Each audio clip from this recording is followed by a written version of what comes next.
Hello friends, welcome my channel. आज के আমি বানাবো মিষ্টি কুমড়োর ভর্তা। মিষ্টি কুমড়োর ভর্তা বানানোর জন্য আমি মাছ দিয়ে বানাচ্ছি। আপনারা চাইলে শুধু মিষ্টি কুমড়ো দিয়েও বানাতে পারেন।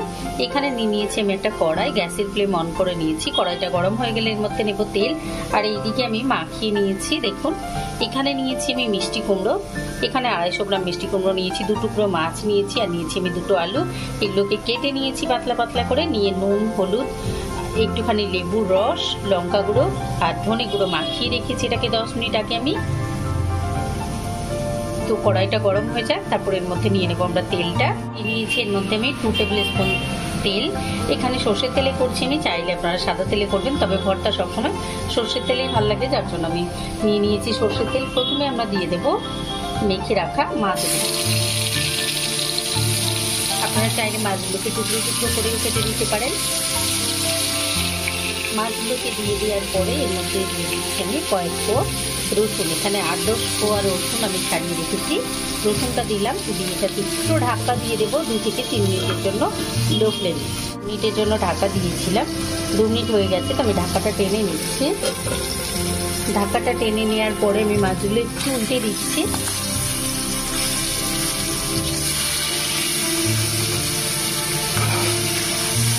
আর রসুনগুলোকে একটু নাড়িয়ে দিচ্ছি, এর পাশে ওপাশে করে দিলাম।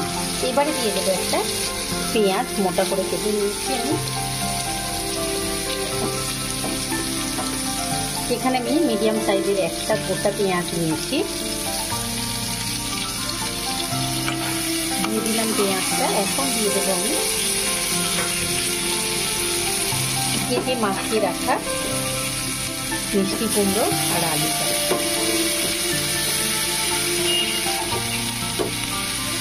দিয়ে এটাকে আবারও ঢাকা দিয়ে দেবো 2 মিনিটের জন্য।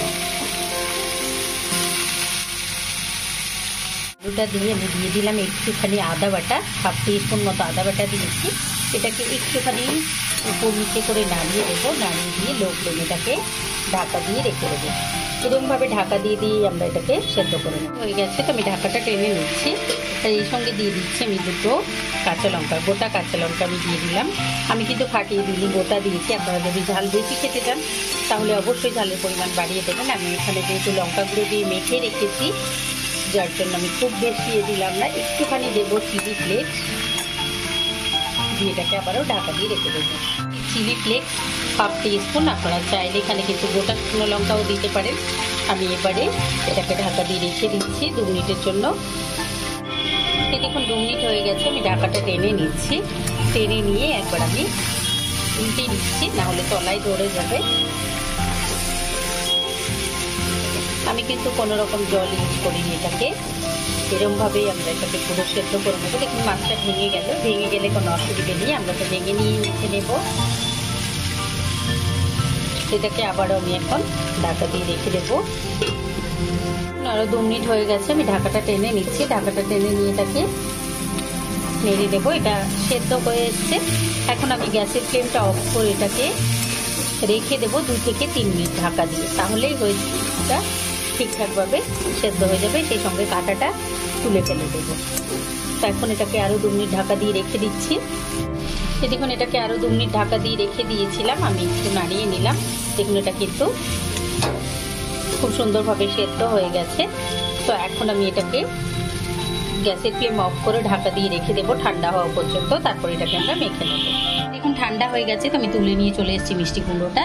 আর এখানে নিয়েছি আমি মাখার জন্য 2 টিস্পুন নিয়েছি আমি ভাজা পেঁয়াজ, নিয়েছি একটা শুকনো লঙ্কা ভাজা, একটা কাঁচা লঙ্কা ভাজা, নিয়েছি আমি কাঁচা পেঁয়াজ কুচি নিয়েছি। আপনারা চাইলে কাঁচা পেঁয়াজ দিতে পারেন অথবা নাও দিতে পারেন, তবে কাঁচা পেঁয়াজটা দিলে খুব ভালো লাগে। আর দেবো আমি সর্ষের তেল। এইখানে আমি ভর্তাটার মিশ্রণটা দিয়ে করে নিয়েছি, এটাকে এখন আমরা করে নেব। তো প্রথমেই আমরা কাঁটাটা বেছে তুলে ফেলে দেব।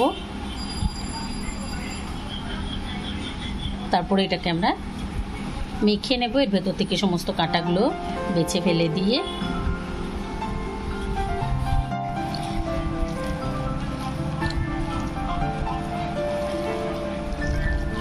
এই দেখুন আলু মিষ্টি কুমড়োটা খুব সুন্দরভাবে সেদ্ধ হয়ে গেছে। তো আমি প্রথমে এগুলোকে মেখে নেব। আর নুনটা যেহেতু আমরা তখন দিয়েছিলাম মেখে নেওয়ার সময়, যার জন্য আর এক্সট্রা করে নুন আমি দিইনি। এই সময় আমি একটু দেব বিট নুন। তাহলে টেস্টটা খুব ভালো হবে। তো চলুন আমরা এটাকে খুব ভালোভাবে মেখে নিই। আপনাদের কাছে ধনেপাতা থাকলে ধনেপাতাও দিতে পারেন, তবে মিষ্টি কুমড়োর ভর্তাতে আমি মেনলি ধনেপাতা দিই না, এটার একটা আলাদা টেস্ট থাকে।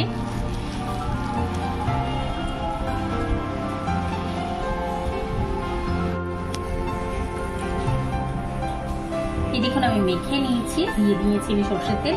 এখন দিয়ে দিচ্ছি আমি একটুখানি বিট নুন, নিয়ে এটাকে খুব ভালোভাবে মেখে নিয়ে সার্ভ করে দেবো। তো আপনারা অবশ্যই এটা গরম ভাতের সাথে সার্ভ করবেন, আর খেতে খুব ভালো লাগে। তো অবশ্যই ট্রাই করবেন, কমেন্ট করে জানাবেন, লাইক করবেন, আমার চ্যানেলকে সাবস্ক্রাইব করবেন। Thank you.